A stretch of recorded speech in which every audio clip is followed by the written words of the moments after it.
Hey everyone, Giacomo here. I just want to let anyone know who is thinking about coming to LVO 2024 for Kill Team to get their tickets before Wednesday at 11 AM CST. That's this Wednesday, the 20th at 11 AM CST. After that, they will not be available. Link to the tickets in the show notes. Please enjoy the rest of the episode. Welcome to the Squad Games Podcast. Squad Games Podcast.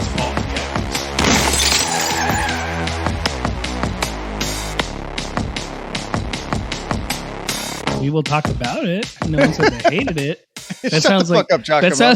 that sounds like you already have your opinion made. I sure do. That's not the one I was going to say was the hated one. Holy crap. We're starting this episode off strong. Yeah, we are. You don't even drink. I do not. This So, oh yeah. this is the what? The Squad Games Podcast? This is the Squad Games Podcast. That's exciting. That is exciting. I'm not the only one out there who hates it. Okay. Oh my god. All right. Oh man, I'm gonna use that for the intro. Because I can't use the 3 minutes before that because we dropped some bad word. No, I'm kidding. I could use that too.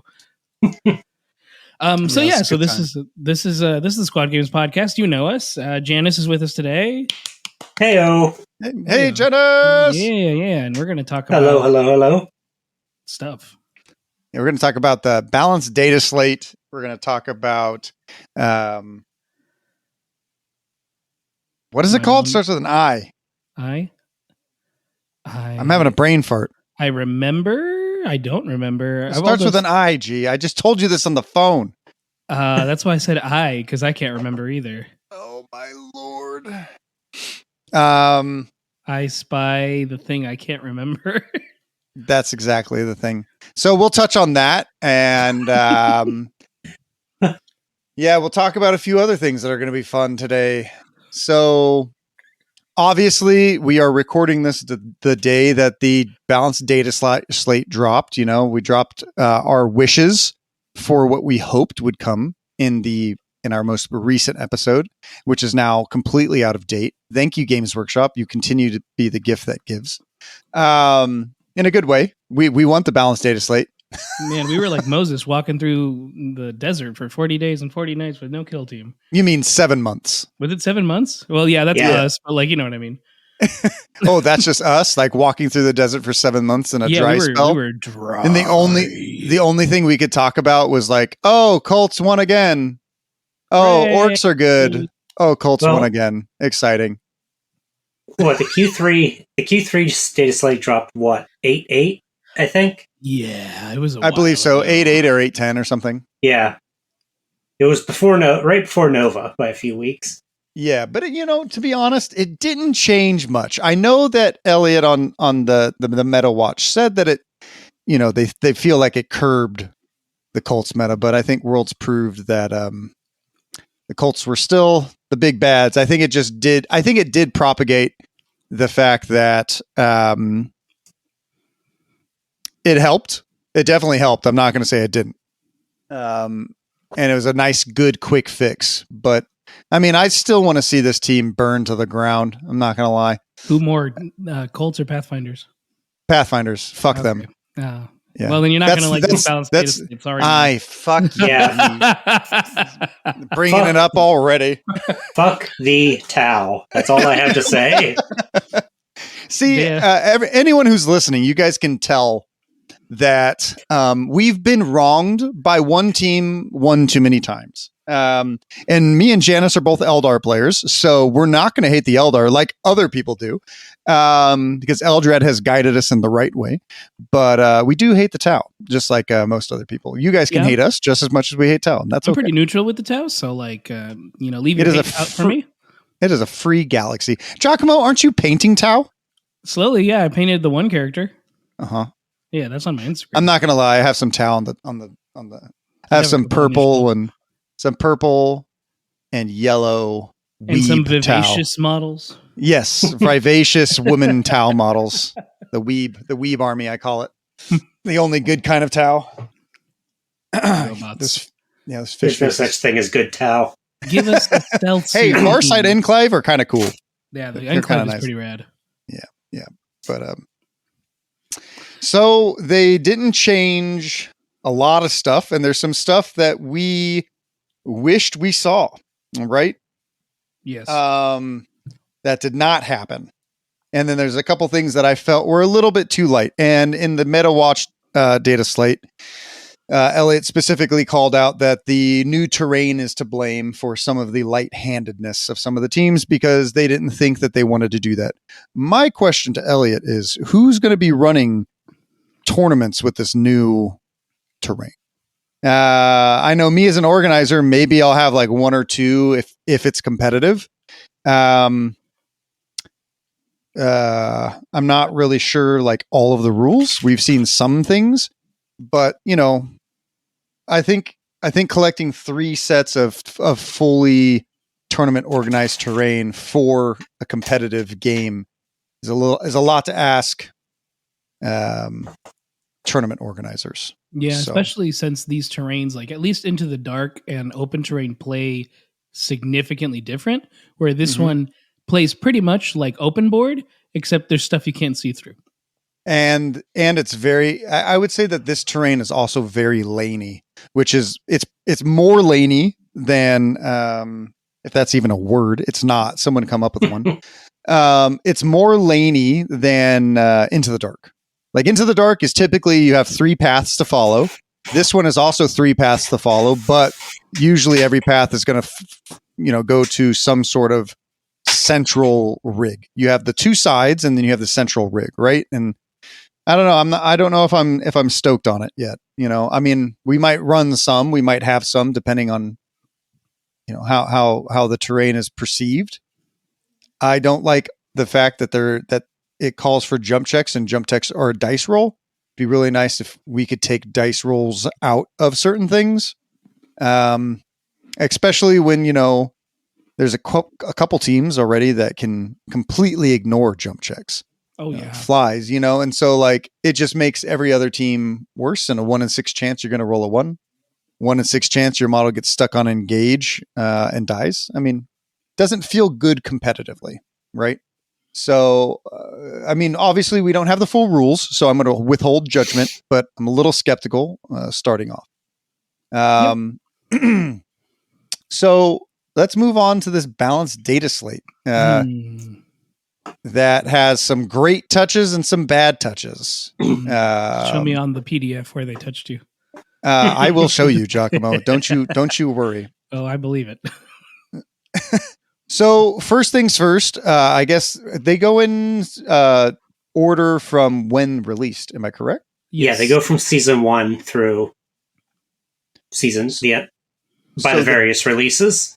So the big noticeable missing thing from season 1 is the lack of another vet guard. There's no vet guard nerf, and we see a giant vet guard model dude standing on this page, and he's just taunting the world, everyone who's been wronged by vet guard. There's no vet guard nerf. Nope. Huzzah, vet guard players. All 7 of you. Yeah, there's a couple of us. There's a few more than 7. I wish there was 7, because then saying like where I place in ITC for them is a little bit more humbling. But so commandos are the only ones with another nerf. And we knew that was coming. We did. Yeah. So the thing I'm worried about is that they just changed sneaky git. They didn't change the rule itself, which is something that we were worried about. We talked about last week, earlier this week. I remembered what you said about that, and I was thinking, you're right. They didn't. It's just on commandos only. Yeah. So now we have two other compendium teams who can forward deploy, just like sneaky, like they can forward deploy 3 models. They might not be as good as the orcs, but the rule itself still exists for sure. And I think that's for Brood Coven and for Trader Marines, both compendium. Yes. overall, Janis, do you like the sneaky get change? Oh, 100%. The 3 sneaky get assault was not the greatest thing to see in competitive play, because Janis, a lot of teams had no way to counter it. Did you end up going against this at all?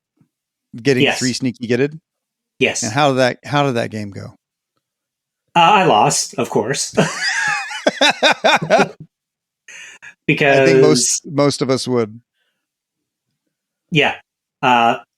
Having a rocket boy, a sniper boy, and breacher with dynamite coming at you in your first turning point. There's at least 3 dead models. Yeah. Yeah, I totally agree. The big thing for me was that you couldn't change its order now. That's something. That is a huge. That is probably that might be bigger than the actual change itself. Yeah, because that gets rid of the dynamite in the backfield. Mm-hmm. I mean, it's interesting. Go ahead. I said sniper will still be able to shoot, and you'll still be able to have like a slasher boy do a charge or throw some knives at you, but you're not going to have that killer dynamite throw. Yeah. It's interesting that they got rid of the Commandos Alpha Strike, but no one else's, which we'll go over later. Mm-hmm. I do like this change a lot. I think Alpha Strikes are bad for the game overall. And this one was so not only was this a crutch for a lot of players, I saw a lot of new Commando players do this over and over and over and over. And if you knew how to play into it, you could just basically bait the main guy to his death. What's his name? The leader. The Knob. The Knob, yeah. So we could bait the Knob to his death. So it was that dynamite throw was sometimes a trap into certain things. But yeah, I mean, I had it played into me as well, and I also lost. I think that's the one time I lost to Commandos. Was John Reese. He was like, "Are you sure you want to do loot?" I was like, "Yes." "Are you sure you want me to do more than one?" I was like, "Yes." "Please show me the power of the orcs. I need to be able to talk about it." And that was at Nova. It was a great game. So, G, did you ever have to deal with a triple sneaky get? Nope, because all my friends who play them are casuals. Oh, nice. Nice. And they would say, like, "Can I do this more than once?" Absolutely, and they never would. Such good people. Such good people. What nice peoples. What nice people. So the other change to Commandos, other than the very first, so one that happened old was that you could get a bomb squig and a commando grot, which gives them 11 operatives and 11 activations. So they can now out-activate a lot of teams, and they did not change that. Instead, they made it so the bomb squigs operative could, the APL could not be positively modified. So they can still get a minus, but it can't get a bonus. That makes sense. Comms didn't make sense giving it to the squig who's literally running around with an explosive in its mouth. Yeah, and none of the other animals can have a bonus to APL either. Yeah. Oh, only this guy could, huh? Mm-hmm. Yeah. Yeah, none of the dogs were able to be buffed with an extra APL. Got it. Well, is a squig? Pets. Is a squig a dog? It's a pet. It's a mindless animal. Oh, I got another one. Here, I'm going to write it into our Discord chat so we can talk about it. All right. Even though Emmanuel would disagree that a squig is not a mindless animal. Squid Games. We're Squid Games for this episode. Yeah, Squig Games. Squid Game podcast. Yeah. Okay, so I mean that's Commando's buffs and nerfs in a nutshell. I mean, this is a good change because you could effectively get an 11-inch threat range, much like the Demo Man can. But I mean, I feel like it mimics the Demo Man really a lot. So giving it like an extra APL isn't like the worst thing to me. I would have loved to see the bongs. I'm sorry, Emmanuel, but and all other commando players. I would love to see the buff get reverted. No, I would love to see them go back down to 10. And I mean, they were already good to begin with. And this is just like a crutch that people are still playing with, in my opinion. So, counterpoint, I think it's okay only because the bomb squig is going to die. Like, there's no way it's not, right? It's the whole design is to explode. So then you'd be killing off a dude, and in a way, the commando grot and the bomb squig are the same thing. Yeah, I don't mind the doubling up on that. Yeah, I mean, this is a good change, especially since they didn't want to nerf it anymore. Yeah, this was good because the bomb squig shouldn't be allowed to get more stuff. Yeah, I totally agree. That was pretty busted. Yeah. Good spot. Moving on to Pathfinders, I'm going to let Janis take this one away. Pathfinders seem to be so if we look at the data slate, we can see what teams were released not in a great state because they have a lot of rules. They've been changed quite a lot, right? Pathfinders have one of the longer ones. So there's been obviously some stuff that's happened with them, mostly bad stuff. They touched everyone the wrong way. Janis, you want to take it away? Sure. So the changes for this data slate, the big one and the one that I'm grumbling the most about is in the operative selection, selecting the MB3 recon drone operative, it no longer requires you to take one less operative. So in a way, they gave the -1 operative back to the Pathfinders, and I am not happy about this. They sure did. And in fact, they were like, hey, you get it. Instead of just reverting it, they were like, hey, instead you get this awesome drone and another model. And another model. Yeah. So it's like you only get the additional model if you take this. So anyone that's playing Pathfinders competitively, you're going to want to take this drone because this drone is just better than the others. And why everybody took the recon drone anyway. Exactly. Yeah. I mean, there was a couple people that would, sometimes the gun drone. In some situations you'd want the extra model, but now that's not a thing anymore. It doesn't matter. I'm trying to find here it is. So when you would, use your drone controller to make them faster and do all the stuff a normal model could do, let's just go over the attack profile, shall we? It has flying, and it can move 6 inches. It has a gun that does 6 attacks, hitting on 4s, 3/4 damage, heavy, ceaseless, and fusillade. Wow. Reroll 1s, hitting on 4s. Yeah, it's... And what's its armor save and wound profile?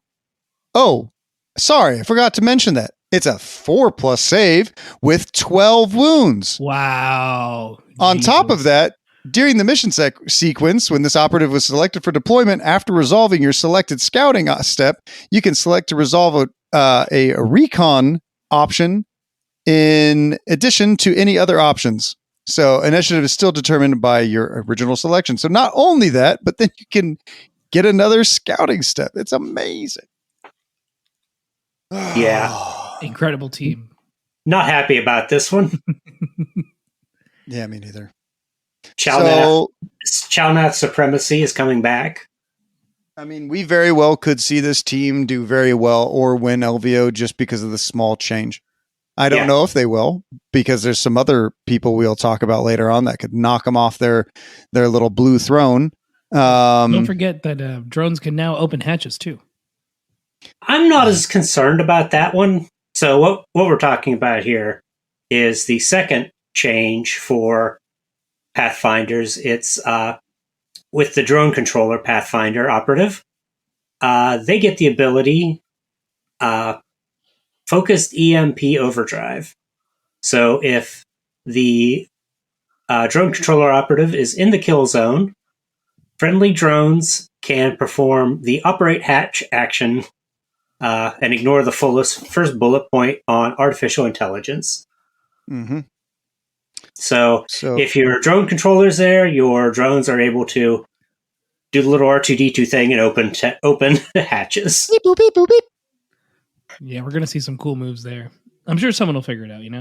See, Yeah, I so don't mind. artificial go ahead. intelligence. The very first bullet point is this operative cannot perform mission actions or the pickup action.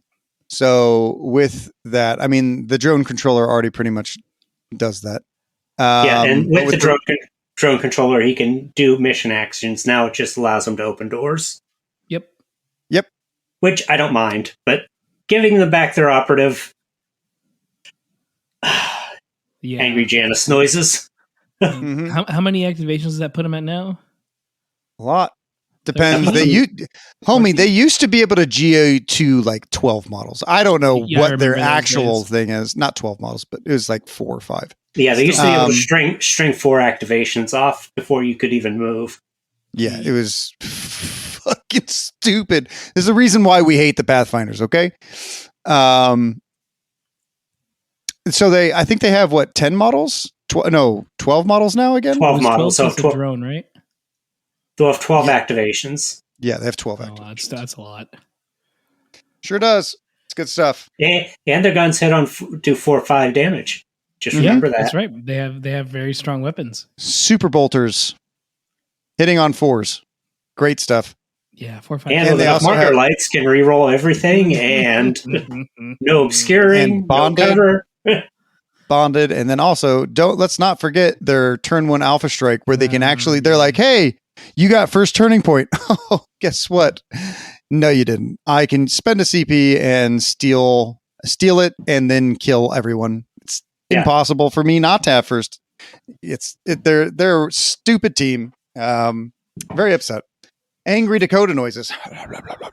I would assume that Pathfinders has to kind of go through maybe a rework where it Oh, kinda came out absolutely. maybe a little too strong and still really strong to the point where it frustrates people to play against. Yeah, what we got 1, 2, 3, 4, 5, 4. So they got 4 nerfs, which was a worthy cause. Now costs 2. Assault Grenadier, delete the final sentence. Change the benefit of 5+ marker lights to something, and they got -1 operative. And only after all of those changes did they start getting some buffs. And then the Kion Art of War buff was a sideways buff. Their close quarter, because they sucked into the dark, was a sideways buff. And then these two things are just an active buff for open. So I'm not sure why they want to buff the team. I know that the team isn't performing as well and they're not being picked as often. Problem is when you with Pathfinders is that once they become good, they just dominate everything and no one's going to take them until they know they can win everything. Because that's what a lot of top players will do. They'll just find the team that is going to win or has the best chance of winning, and then a lot of people will take those, right? Like Orcs, Inquisition, Cults, from this most past Dataslate, right? Right. So expect to see Pathfinders in your future. Absolutely. And then everyone who is new can love them just like we do. So moving on to the other Chalnath team, Novitiates. Yeah, they didn't get any changes. Nothing No. changed.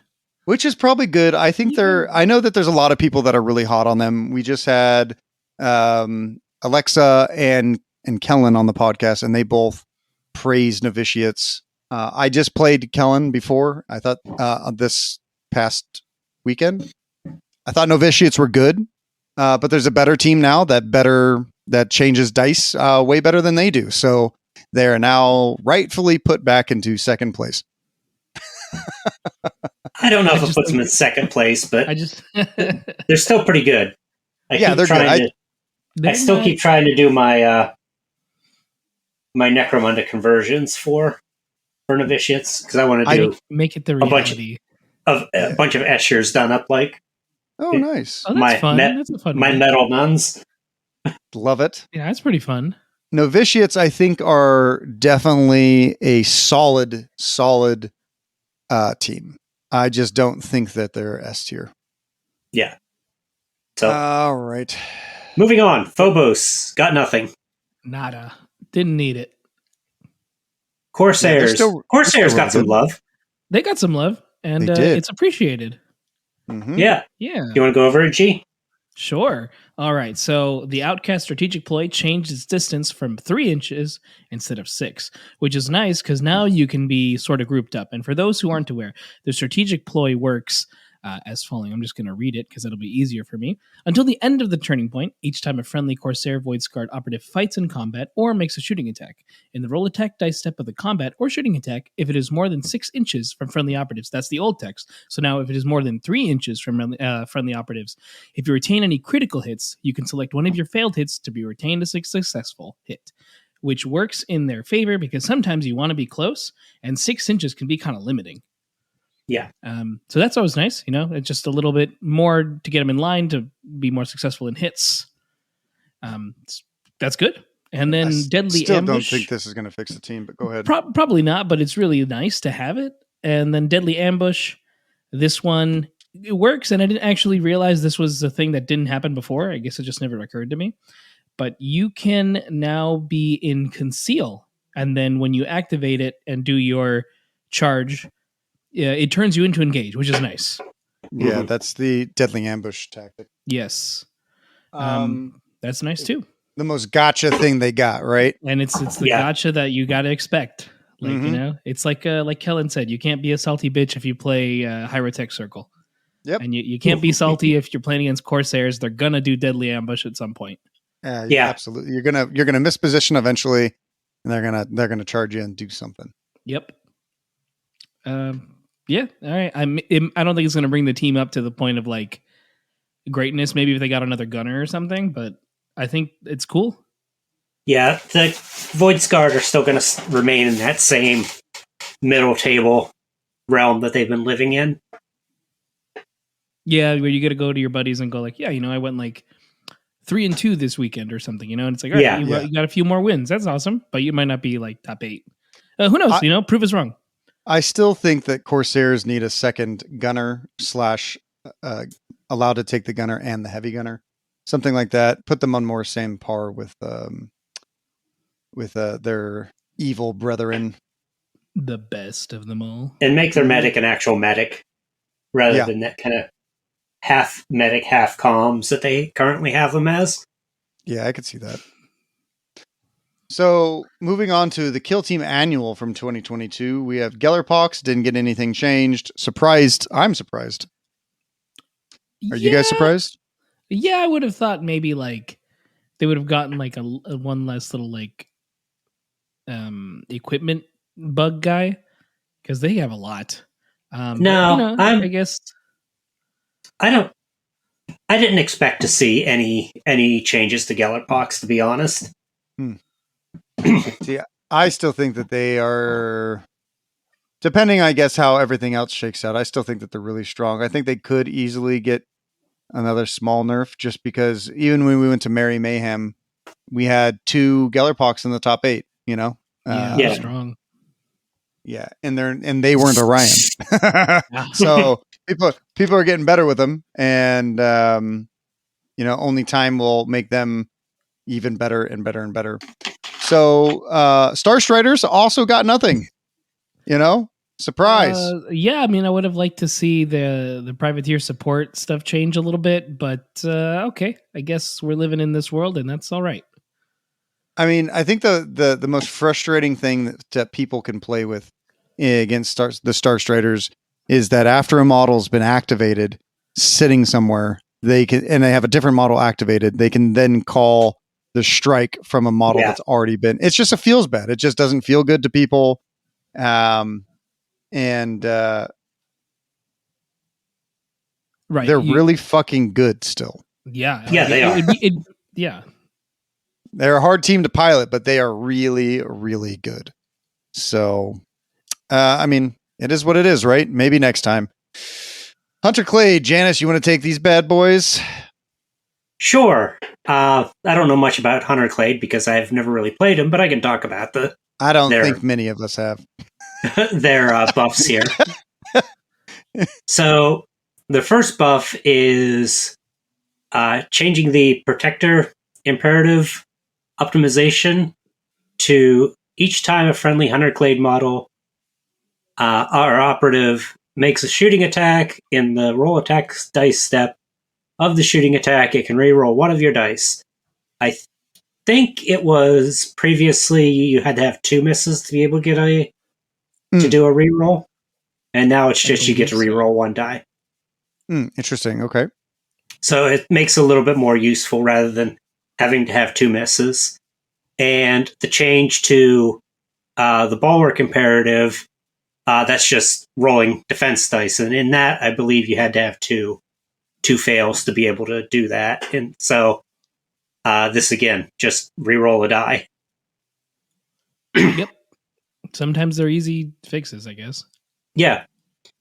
The other change for them is what is it? Change Bulwark Imperative. They can't perform dashes. They can't perform dashes as the downside to it. Sorry, my vision is failing me here, and I didn't see what the depreciation one was. That's all right. Which is a little nicer because because just losing 2 inches of movement is it's like, oh, you might not actually be moving a whole lot. It'd rather just move and then do a shoot or something. They only got 2 APL generally. Yeah. Mm-hmm. Good change. Yeah, and then we saw no changes to. Oh, well, go ahead. Yeah. No changes to Void Dancers. Yeah, Void Dancers remain Void Dancers. So no one likes them either. I was going to ask you that. Like, how do you guys feel about Void Dancers and Pathfinders? Like, they generally, well, at least Void Dancers take a lot of rules away from the game, which is I mean, I guess it is technically unique. I don't think Void they were Dancers nerfed. annoy me less. I don't think they were nerfed because they weren't seen at Worlds, even though they're already a pretty decent game into Cults. Yeah. The problem with Void Dancers is that they're going to be not only good on this new terrain, but since they ignore rules that are like super innate to the game, similar to Felgor, they're really frustrating to play against. And then they have a lot of gotchas. So like, there's not a lot of people that enjoy playing against Void Dancers. Void Dancers is going to be really good in this new terrain. Yeah, they are. Yeah. Just good luck finding a TO who can buy all of it, though. Yeah. another one. Yeah. I mean, that's what 3D printers are for, right? So, I mean, maybe if somebody comes along with something like that, might be a little bit more accessible to TOs. But until then, we'll have to see if anyone jumps on board for it, or if it's even competitive in the first place. Now, there's another team here. The next team, Janis, used to main or still does. Yeah, this is my favorite team. Mm-hmm. So I'll let someone else talk about it who is unbiased here. Because someone who's unbiased, because I'll start just geeking out and kind of running on. I'll talk about it and then you can geek out. How's that sound? Okay, that sounds good. So, firstly, we have the change the second paragraph of Cult Ambush to the first time this operative performs either a fight or shoot action in each of its activations, if its order was changed from concealed to engaged during the activation, or it wasn't visible to every enemy operative at the start of that activation. In the roll attack dice step of the combat, the shooting attack, you may re-roll any or all of your attack dice results of one result. So essentially what that's saying is like when a model performs either a fight or shoot action for the first time,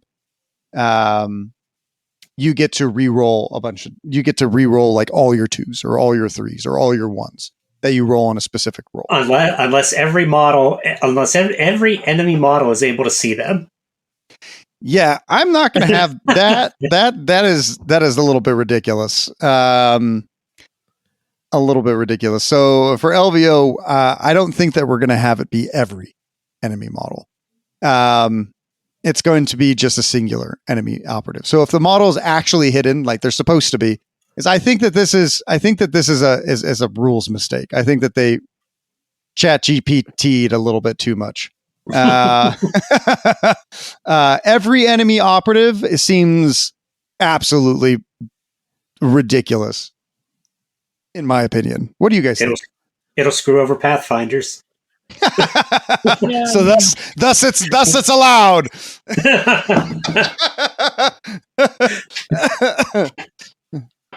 Yeah, I'm not sure whether that is intentional or not, because when it says every enemy operative, are they saying like every enemy operative is as in none of them can see it, right? Or are they trying to say like every enemy operative has to be able to see this model, otherwise it gets to re-roll dice, which is, seems awesome.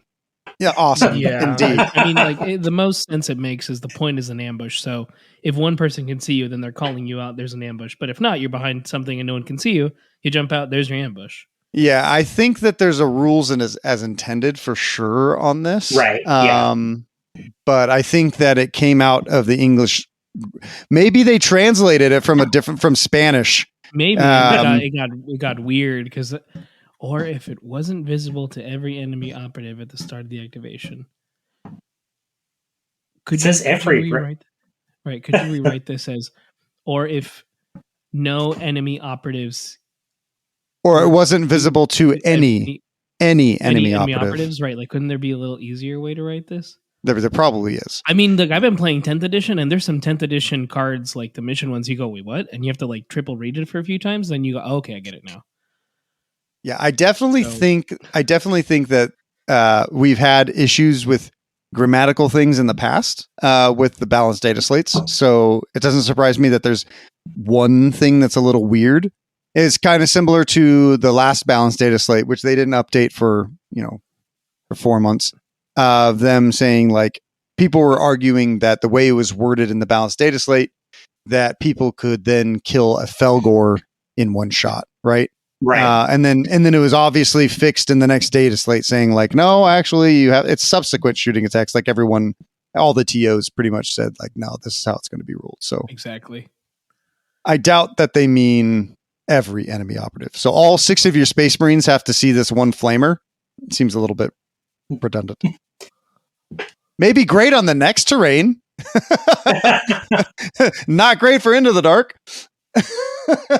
I'm going to put all my Space Marines in this room so I can negate this rule.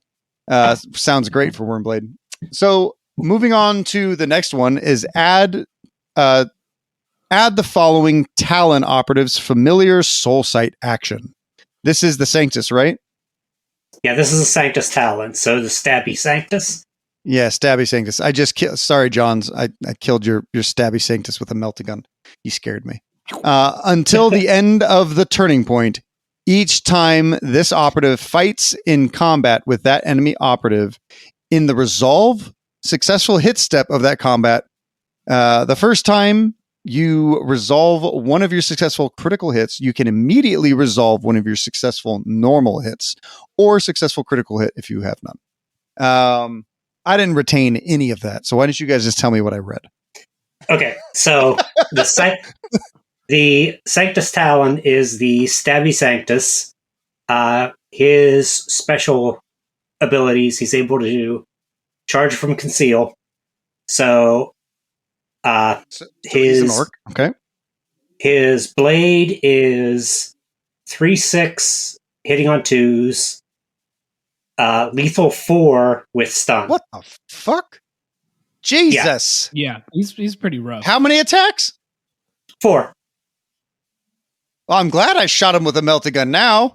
And he has an ability for 1 APL that gives him balanced and brutal. Huh. He's pretty rough. So if you retain a critical hit, you can then resolve one of your normal hits just for free, so you get a free 3 hit. Yeah, so you get if you hit with a crit, if you stab with a crit, you can resolve a regular hit. So you do 9 damage right out of the gate. Hell yeah! Wow. Or if you only rolled crits, you just do 12 damage right out the gate. Yes. Also, hell so yeah. you can smoke a Phobos. a Phobos or a Legionnaire. Yeah. You know who you can't smoke? An Felgor? intercessor. Oh. An intercessor. Unfortunately. Yeah, unfortunately.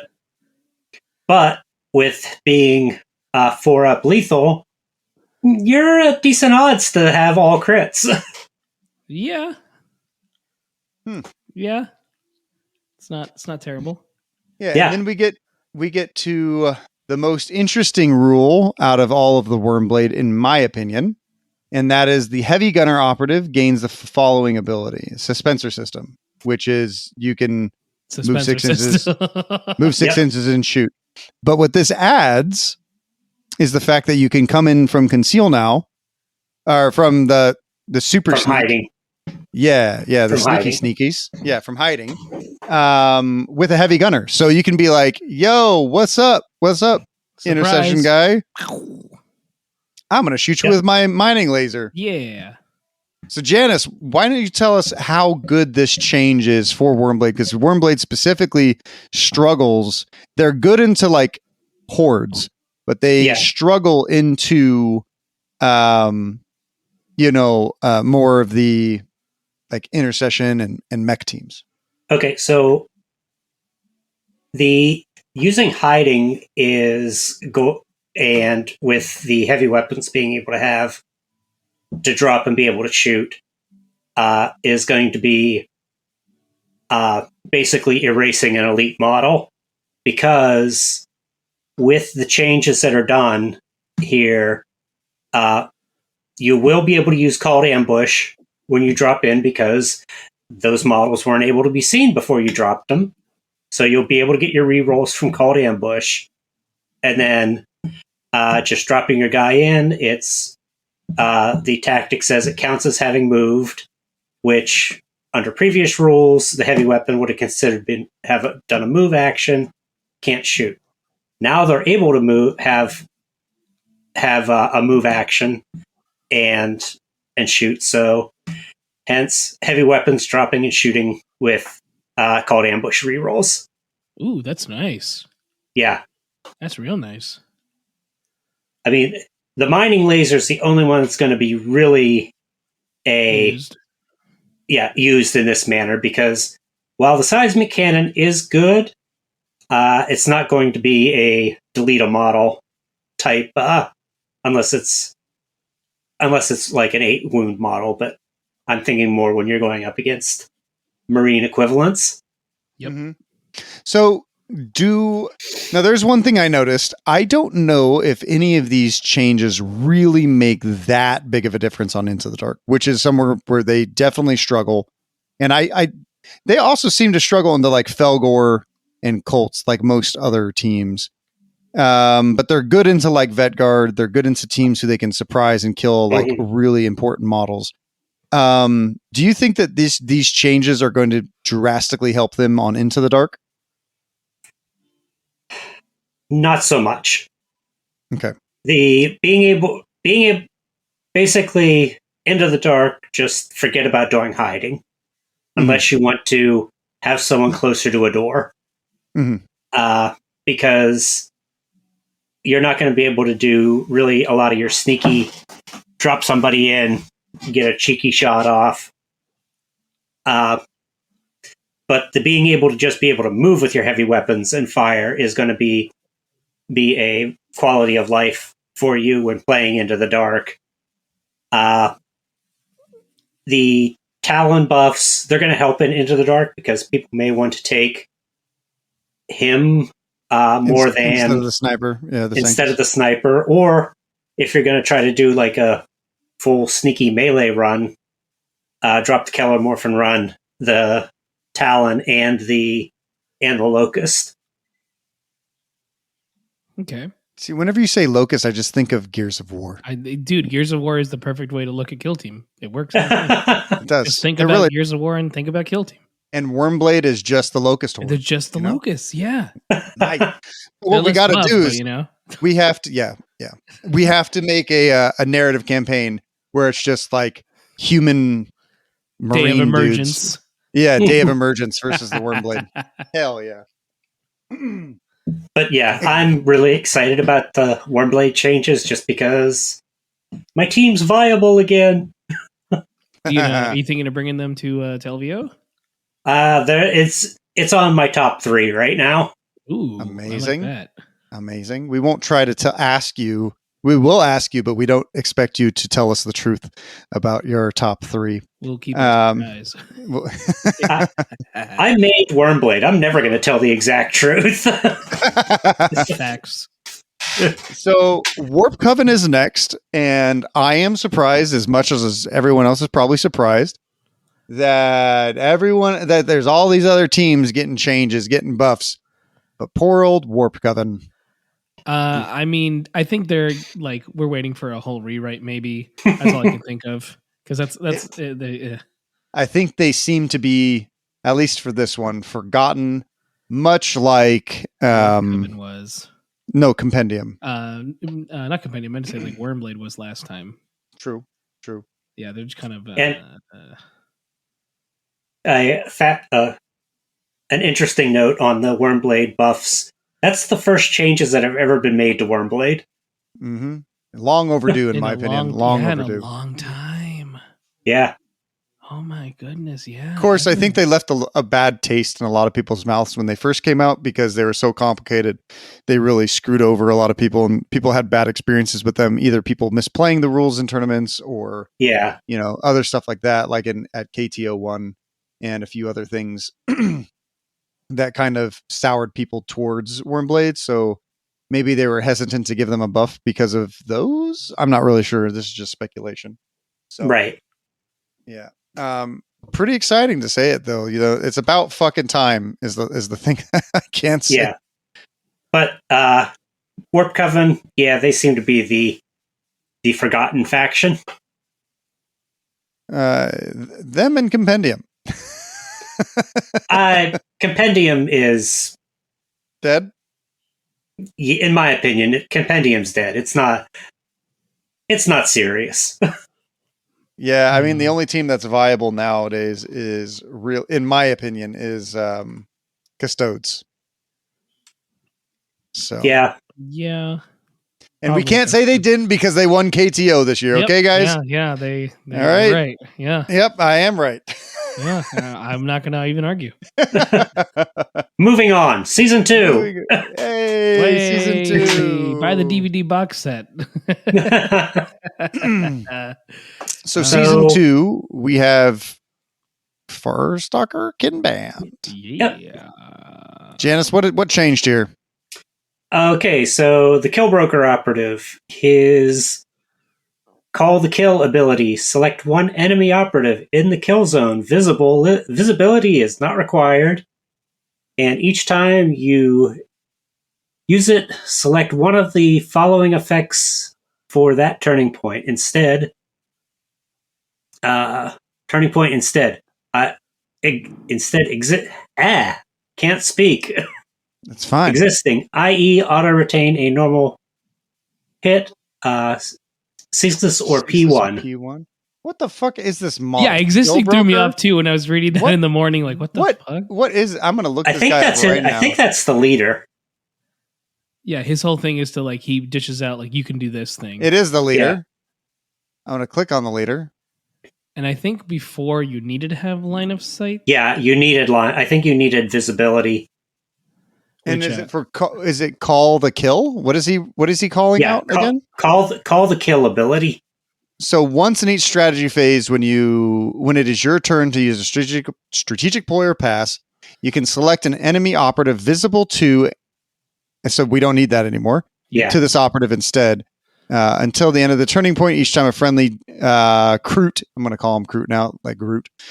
Operative fights in combat or makes a shooting attack against them. In the roll attack dice step of that combat, before rolling attack dice, you can retain one as a successful normal hit without rolling it. Okay. Which was cool. Okay, now they give you the ability to make it ceaseless or P1. Interesting, yeah. Which is good, and that's why it was called existing, which is the auto retain. Yeah. Okay. So they should have just said auto retain. So that was where I got tongue tied on because it didn't flow. There was no flow to it. None. Yeah. Interesting to say the least. And this is all of your own operatives can shoot this dude for extra, right? Yes. Which is it's a little weird. I guess are these guys in Exaction the same team? Like what's going on? Yeah. It's a good change. I mean, like, being it's able definitely to a go good change against the Marine, like I need P1 against this kind of thing, now you have it. Or a custody or a custody.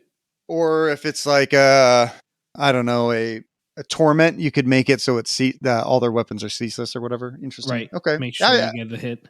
Yeah. I can see it's a good change for the team. It's not like super big, but I don't think that they needed something super, super big. It does give them a little bit of dice fixing with the ceaseless, even though they already have an auto retain. Which is something that the team needs. So maybe it's going to be bigger than we think, because the thing that we always talk about this team is the reason why they're not super successful is that they have no dice fixing. So being able to have ceaseless so ones get rerolled is not terrible. On the Skinner being like almost 100% hit rate now with that ceaseless on there, like that's nuts. Yeah. So I mean, it's obviously better into lower model teams rather than like, I'm going to do this into blooded and you didn't take the big guy. Okay. What am I going to shoot this? Like, okay, I can see this. I still have flashbacks of that Skinner shooting out. Yeah. Just right. It can take out an intercessor sergeant. So I will say that I am surprised that the Navy breachers did not get some sort of change. Something. What do you guys think about this? Yeah, I'm with you on that. I expected them as well as the Vet Guard to get some kind of nerf, but we didn't. Maybe something small, like -2 operatives. Something small, right? Yeah, I mean, I would have preferred -1 Pathfinder operative. Make Navy breachers great. Yeah. Like if you took one of the guys who takes one of the robots, like you're forced to take the robot as one of the slots or something. I don't know. Like it's fine. They're going to be fine. Yeah, it's fine. They will. Yeah. I think they're trying to kill the melee meta, but then they buffed Felgor. So moving to intercession. But it's a change worthy. Intercession. Yep, they're definitely a team that still exists. Yeah, and intercession are still here. They got no changes. I wonder. Go ahead. So my speculation is that the rules writers had a data slate ready to go, and then worlds happen, and they're like, "Yo, we got to change some shit." So they changed some shit. And I wonder if intercession had some sort of nerf beforehand. And then they saw how poorly they did at Worlds. Because here's the thing, like intercession has done really well at certain tournaments in certain areas of the world. But on the world stage, when everyone came together, they did not perform particularly great, especially day one. They had an 11% win rate day one, which is kind of wild, right? Yeah.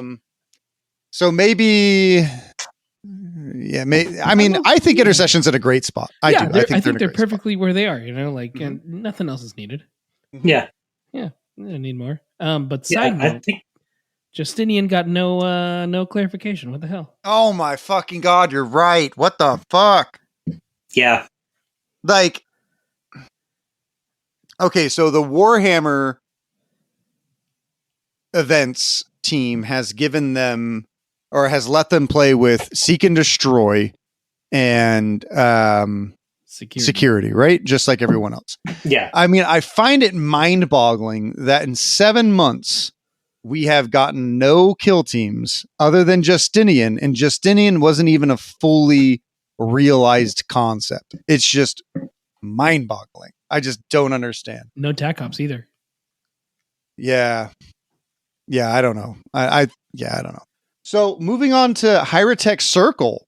That's exciting. They got nothing. Does anyone think that they should get anything? I know in the car when on our way up, Jonathan was saying something good for them would just be like one more immortal. But I don't know the team, and I don't know if that would break the team. Do you guys have a better experience with higher tech, like Janis. I don't think she's played them more than twice. That's about all the more I've played them. Yeah, they're not a super popular team. No. Well, yeah, competitive wise, But I have seen them played well before. Okay. And I think in the hands of someone who really wants to put in the reps with them, I think they could be a competitive team. But more than that, I can't really say. I think they're kind of in the same zone as the Corsairs. Totally agree. Maybe they just need another glow up, just like Warp Coven. They just need a glow up and a whole remake, maybe. Absolutely. Let's see here. Going to Kassarkin. I now call them Kassar King. Kassar King. You think so? So listen. Somebody out there, somebody who listens to the podcast, please draw us some art that we can put on a shirt of a Kassarkin model, like a Kassarkin guy wearing a crown, and we'll put like Kassar Kings right underneath that. Okay, because that's what this team is. They are the fucking kings of Kill Team. This team is gonna fuck so hard. It's gonna. My voice just cracked. It's gonna fuck so hard that all of our voices are gonna crack. Okay. I'm gonna say that is not the case. What? Yeah. What? Yeah. Giacomo out here with the hot takes. Okay. All right, Mr. Kassar Knots. What are these like things you're buying from Domino's? Kassar Knots now with ranch dipping sauce. Yeah, exactly. All right, Mr. Ranch dipping sauce. Why is this team not going to fuck that hard? No, okay, it's awesome. You're gonna get your cool things where you can discard your one failed dice to change another one to a hit, right? Mm-hmm. That's great. That's awesome. You sort of can already do that with one of your ploys. Sure, you have to kind of get it ready. I'm not saying I'm not going to abuse the hell out of this, and luckily, they don't give you more elite points, which is good. So you could probably do this once, twice, more, maybe. And that's fine. That's really all you need. So it's gonna definitely put them up there, and they're better than they were before. But I don't think it's enough to take them to the top. All right, Giacomo, let me tell you something real quick. And then we'll let we're talking about this elite ability, okay? And we'll all give a chance to speak on each of these dumbass changes. All right, so check this out, G. So instead of burning all of your elite points early on to say like I'm going to enforce a crit, right? What if you roll a dice? You roll 3, you roll a 1, a 2, a 3, and a 4. Okay? Reasonable roll. You get rid of the 1, and then you can use 3 elite points to then force 3 hits. Okay, yes. which is pretty decent. Okay, you can do this multiple times. So how Kill Team usually works, especially into like teams like Novitiates and other teams, weight of dice matters. So you don't always need a critical, right? Like crits are good for very specific teams that you like, or the sniper rifle or the melta-gun, right? Everything else, you don't have to get a crit. In fact, some teams are like, hey, if you do a crit, you're going to get less dice, or you're going to get less, you're going to get injured less, because like durable and stuff like that. So I think that this change is going to utterly destroy people just on weight of dice if you can manage your elite pool correctly. So people who are really good at math are probably going to be able to do this team even better than somebody who's not like a math whiz, just because you're going to know how many things that you need to do at each time when you want to push through those and stuff like that. I think that this ability is going to break the team. Really? You're thinking it's going to be that good? Oh, because I'm not even done. Well, when we move to the next bits, everything will start to make sense, Giacomo. Everything will start to make sense. I mean, Janis, go for it. Tell us why this is an amazing change for the Kassar Kings or Kassar Knots. My take on this is it is going to make the caster employ that can make things P1 much more useful, because you'll be able to put through, again, you can modify it up to get your crit, to get your P1, and then you can do the extra weight of dice to just pile on. Mm-hmm. Because on average, with hitting on 4s, on average, you're missing 2 dice. You're hitting 2 dice, right? Yeah, so on average, that's what I was rolling this weekend. Yeah. So on average, you're going to drop 1. You're going to boost 1 up, especially in ones that matter. And then you're going to possibly push 1 to a crit. Maybe not. Or push 2 crits. Or push 2 crits. I guess the more I think about it, you probably could push more crits, and the elimination pattern would just be that much better. Yeah. No, I don't think you can push through 2 crits. I think you can only change the normal fall. It turns it into a regular. Yeah. Which but I mean, if you get a crit, then you can bump 1 to a crit. Oh, you're right. Yeah, exactly. So then you could push 2 through that way. Yeah. And you only need P1 once. Yeah. True. That's true. Okay, that's a good point. I want to point out one thing for people thinking about plasma. When you discard a failed hit on a gets hot roll, you do take the damage. So you do not want to do this with plasma. On a 1. Yeah. Yes. So just to point out there, you can't go like, use that CP plasma. reroll. Yeah, use that CP reroll. Mm-hmm.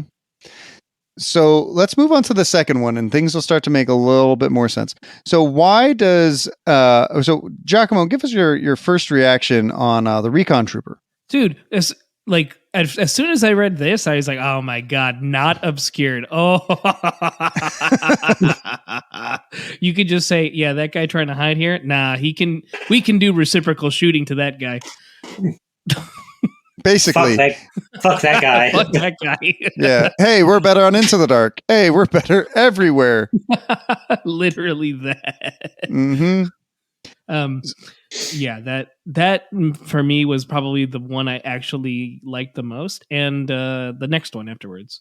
So this right here is such a massive change. So not only did they get weight of dice now they, one guy gets to ignore somebody who's not obscured.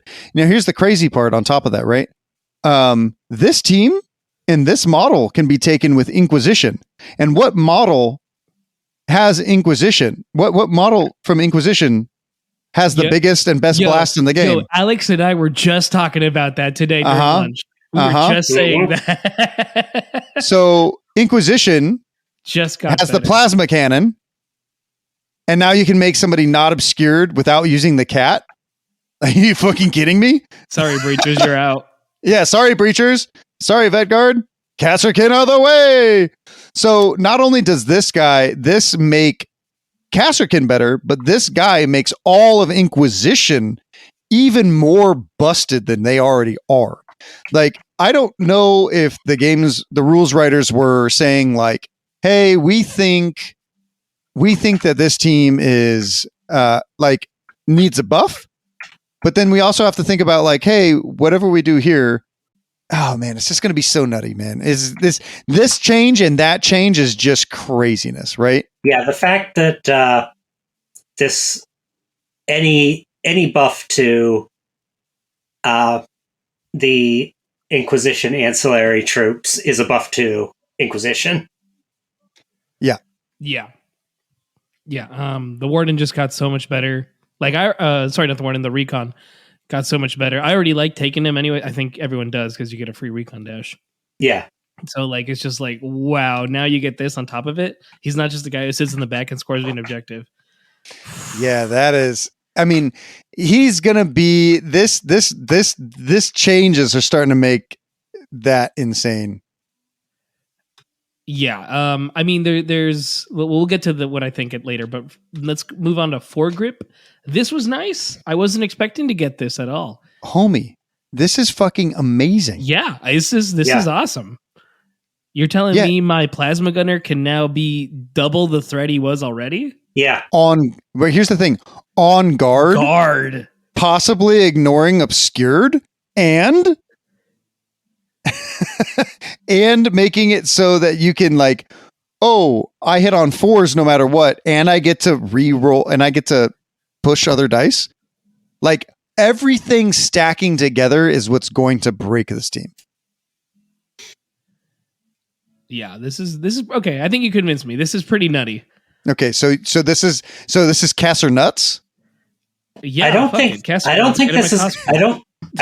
is going to push them into S tier, but it's definitely going to put them into A range in my mind. So from B to A, which is a good jump. That's a good jump. Yeah. So I think these Casser Kings are S tier now. 110%. They fuck every team that used to fuck them. They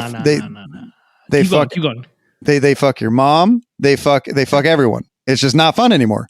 You know? There's one thing that keeps them down, and I think after thinking about this, I understand why. They have 3 attacks each in combat. So if you charge them, their weight of dice goes away. It's true, but if they miss all 3, they can push forward 2. Yes. That's just okay. If they had 4 attacks, this would be a problem because now you can do it in combat too.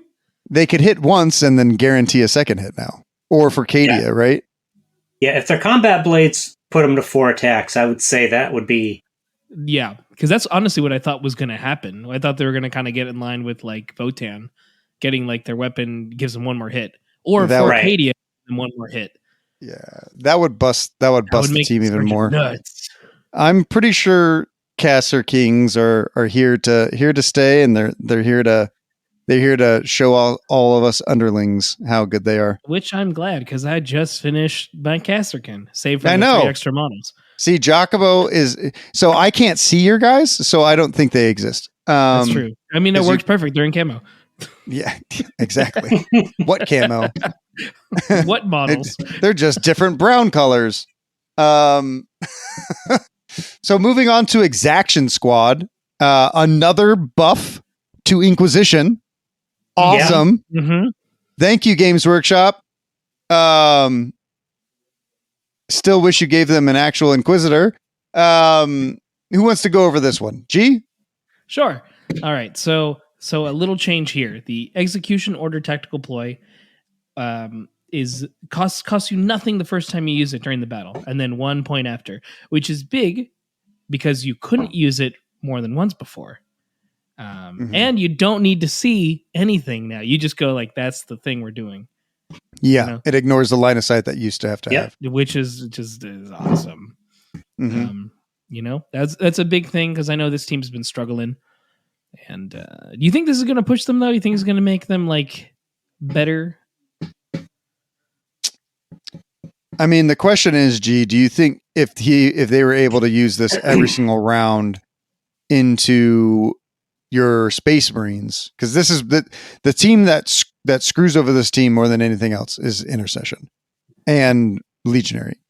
With that change, is it going to make you fear them? Here, let me read. Probably not. Let me read execution order. Uses tactical ploy. Select 1 enemy operative until the end of the battle. Each time the friendly Exaction Squad fights in combat or makes a shooting attack against that enemy operative, in the roll attack dice step of that shooting attack, you can reroll any or all of your attack dice. Yes. And they got rid of all the rest of it. Like I literally just cut out like 3 sentences. Yes, and I had it a little wrong. You can use it. You could always use it multiple times. It just stacked up a lot more. Yeah.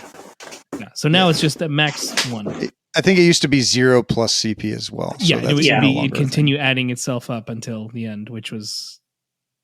This ability is good. I don't know if it would be like worthy of like plussing itself each time good though. Well, every single round you're essentially making it so that you can reroll everything against each individual Space Marine. I think that it's just as good as the Hearthkin crits because you're like guaranteeing hits more or less. Like you're giving somebody complete, like your entire team complete ceaseless against some people. Like this team is, I mean, Exaction Squad might screw over Justinian just because like Justinian's a little slower. But yeah, I don't know if this is going to fix their problem into elites. It definitely helps him for sure. It's good. Yeah. I think a cool change was the next bullet point we have here. Yeah, now that's the big change. Yeah, the following weapons have one profile instead of two, so now you don't have to split them up. You just get best of both worlds for the Proctor. What's that? How do you pronounce this? Exactant for the Maul and Shield, and the Subductor Shock Maul and Assault Shield. Cool. Just put all in one. Yeah, all shields all the time. All shields all the time. You know, that's good. That's nicer. I don't know if that's necessarily like game breaking. Like you mentioned, they're no Caster King, right? Yeah, they're not Caster Kings. It's just you get everything pulled together. But the reason why this team is really good with Inquisition is because you use this team's subductors and stuff to help you against Felgor. You use it as your mid-board threat against commandos and that kind of stuff. I know that Emmanuel was telling me that this team is really good with Exaction Squad in the holding the center of the board, right? With these guys against melee hordes and stuff. That's true. You can also use them. You can possibly use them into Space Marines again, but I don't know why you'd want to take them over just ignoring obscured with the plasma cannon. Maybe you only own. I guess in the purpose of Inquisition, you probably own everything, because if you don't, why are you playing Inquisition? Yeah. So, also the Proctor Execant.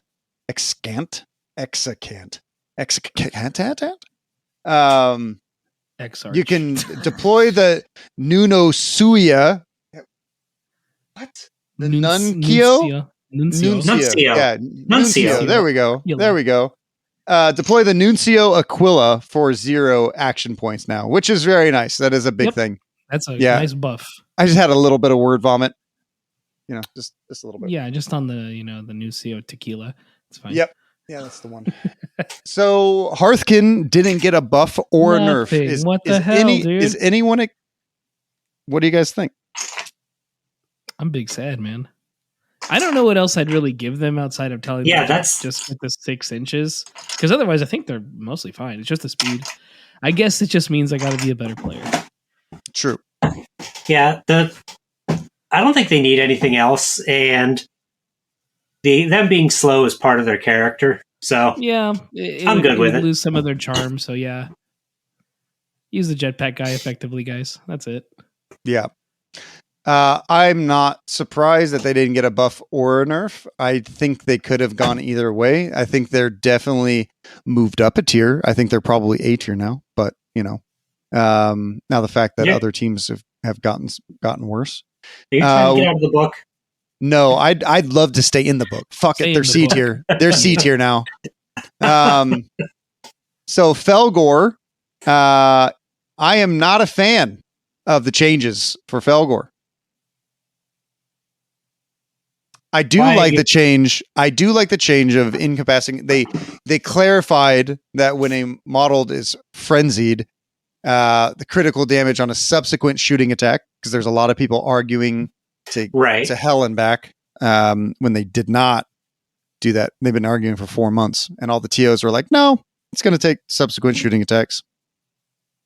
But the Felgor, I don't really like the APL. It's okay for one. I just wish they didn't count for anything, because they're already a really challenging team to play against. Mm-hmm. And while this fixes one of the things that they did, I just feel that it's super uninspired and a really easy fix to a team that is just a trash team in first place. I don't like the mechanic of the team. In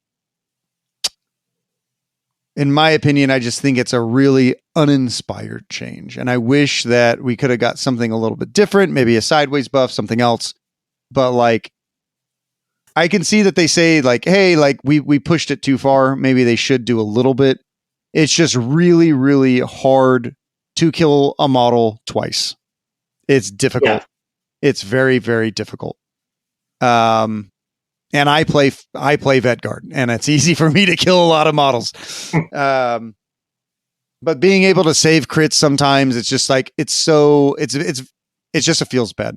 What do you guys think? Yeah, I mean, I don't like the concept of having to double kill things, but that's how the team is. You don't want to fight 20 goats? No, I barely want to fight 10. Dude, I like legit when I had to play against them the first time, pre nerfs, pre buffs, anything. You feel a headache after that game. You're like, damn, you're really thinking about what to do and what not to do, especially because they're so new at the time too. Like I didn't know anything about them. And intercession's good into them. Yeah, and you still had a hard time. Yeah, I was like, oh, because I had to take security that game because I didn't think I could guarantee get seek and destroy. Mm-hmm. And I won because of that. Because I was able to I probably can't fully push, but I can definitely hold this center and hold this building. And I did exactly that. And of course I took Shock and Awe. Oh, did they have the other one? Did you play them pre-nerf or after nerf? Pre-nerf, so when they were brand new. So it was one of the tougher times. Yeah, definitely tougher times. What do you think, and Janis? Cultists on the same day. Oh yeah, that was a fun time. I don't know. I'm torn on this one.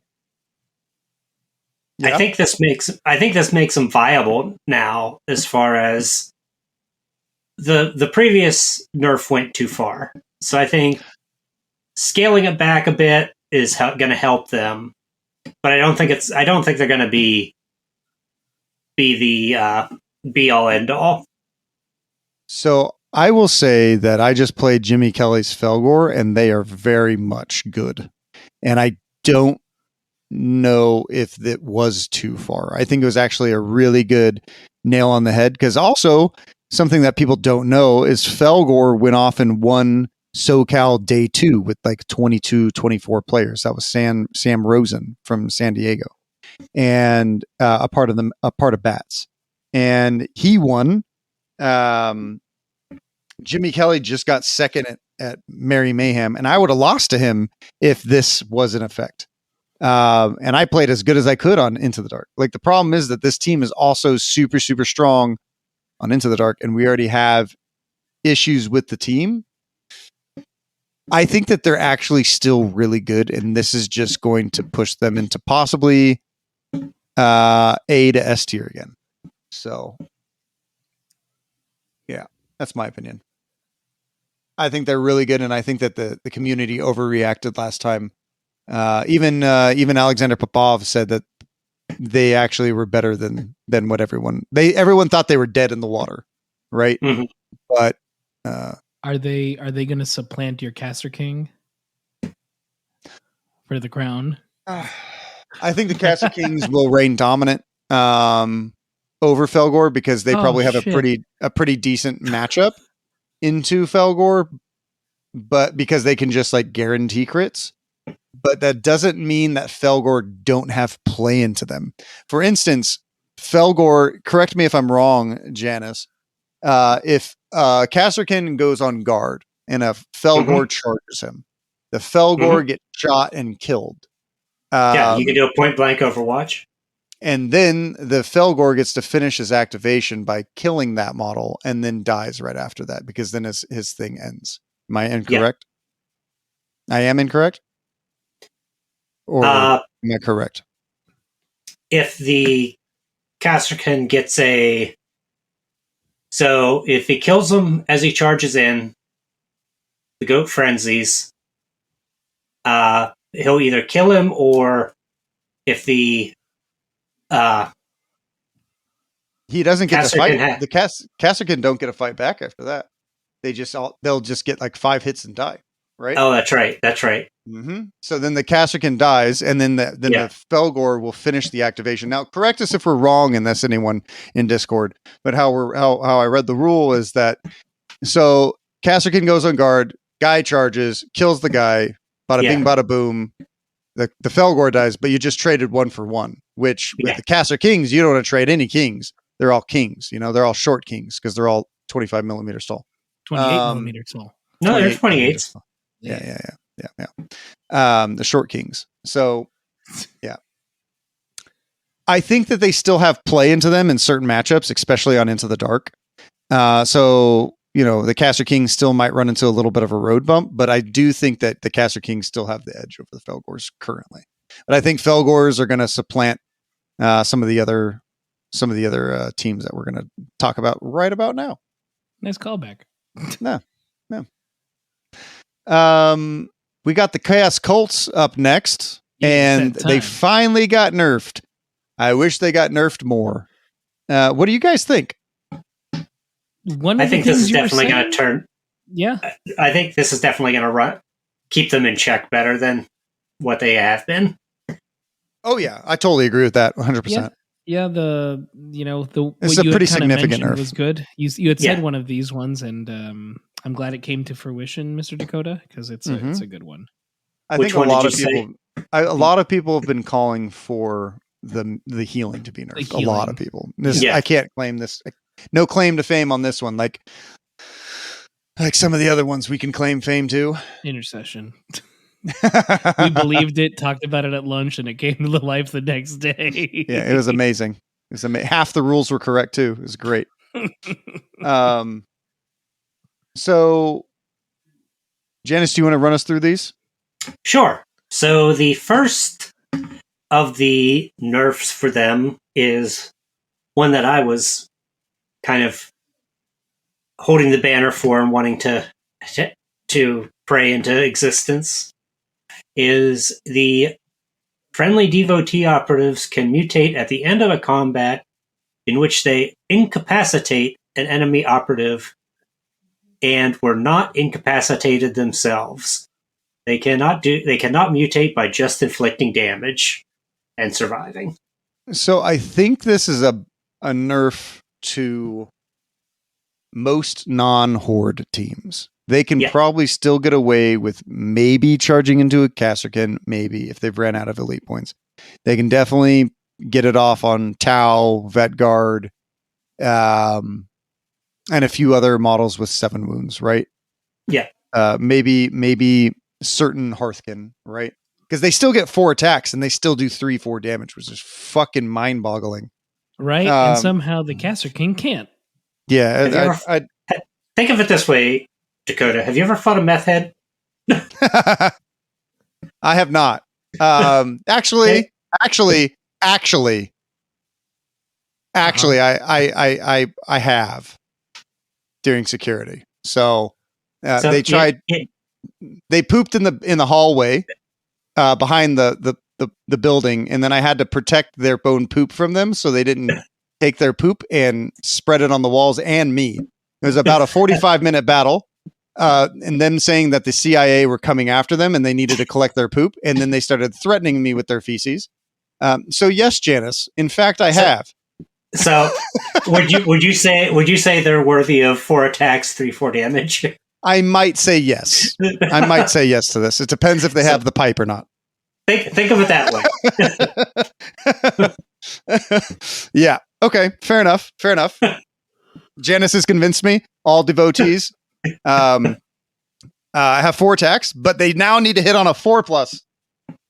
Because they're on math. Yeah, exactly. They don't know if you are Stan or if the guy next to you is Stan, So or you could be CIA.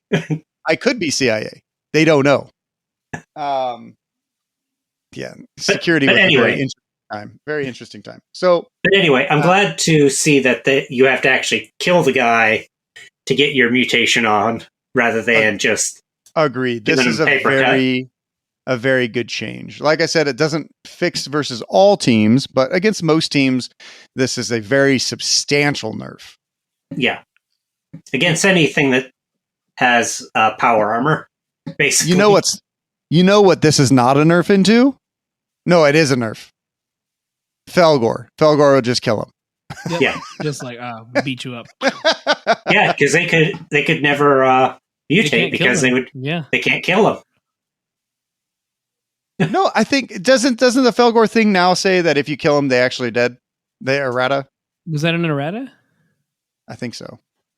Let's look, because we got the power of the internet. Gee, while you're looking it up, Janis, you want to run us into the next one? Sure. So when an operative mutates either into a mutant or a torment, the following healing is what goes on. So the bullet point states mutation into a new operative. The new operative no longer has full wounds remaining. Instead, it has the same wounds remaining as the preceding operative did, but then gains D3 plus 1 wounds if it is now a mutant operative, or D3 plus 3 if it is now a torment operative. In either case, it cannot go above its maximum wounds. So if you're a wounded model and getting mutated, you take your wounds with you. Perfect. Yeah, I could see that. Now, I think that's a very, very good buff. I mean, nerf. I think it's very, very strong. Yeah. It's definitely what has been needed for a very long time for this team. I was about to say an explicitive, but I didn't. This fucking team. I'll just say, as an anecdote from one of my games, having a devotee that you just couldn't get that last wound on, that survived your melee, suddenly is now a full powered mutant, was a kick in the nuts.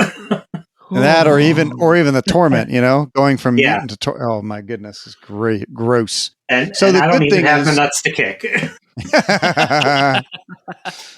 So the mutant, right?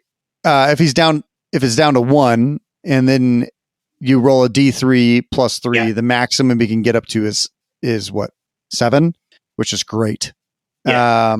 Very killable. Now I think there is a way for them to heal twice in a turn. Correct me if I'm wrong, but I believe they can heal at a point, like with their. I think they can heal with the CP and then change with the leader or whatever, so they can get like a double heal off. They can get their heals off, but it's not a.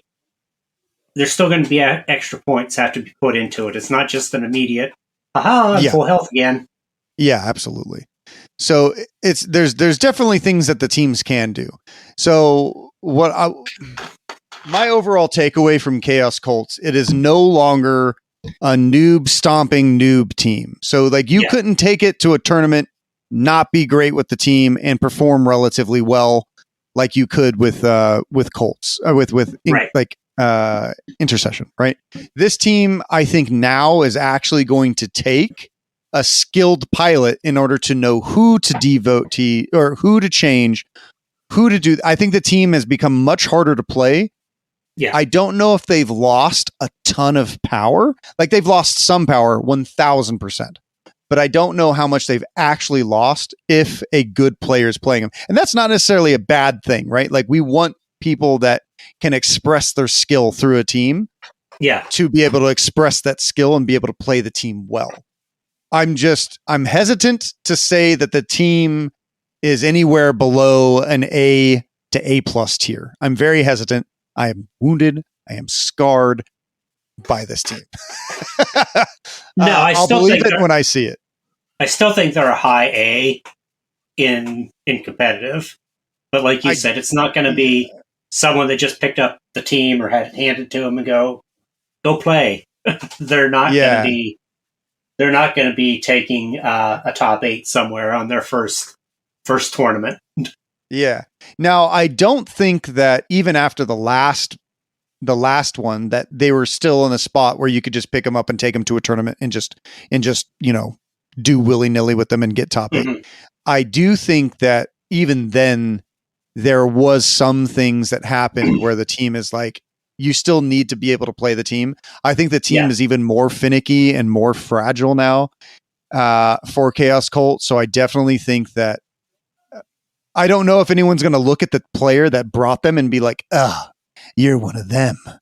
Meth head, Right. Now it's actually kind of tough to play this. Yeah. exactly. So I don't know if we're going to see the same kind of stuff that Pathfinder players see. Like anyone who looks at a Pathfinder player is like, oh, you're the Tau guy. But I will. Whether Yeah, they're gonna earn that win. yeah, absolutely.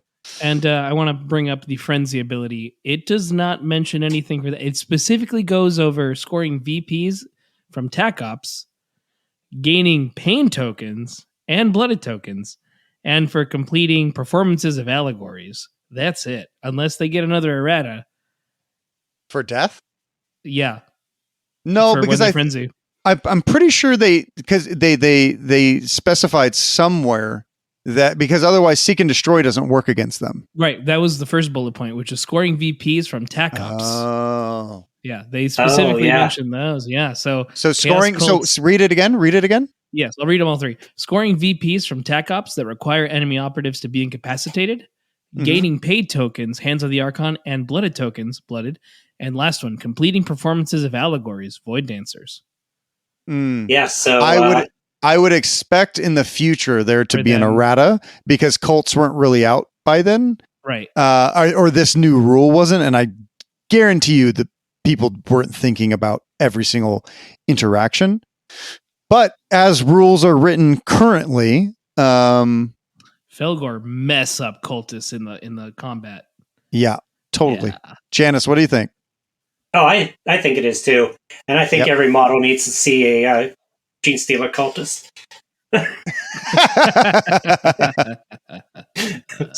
So we have Every the last, model, it says right there.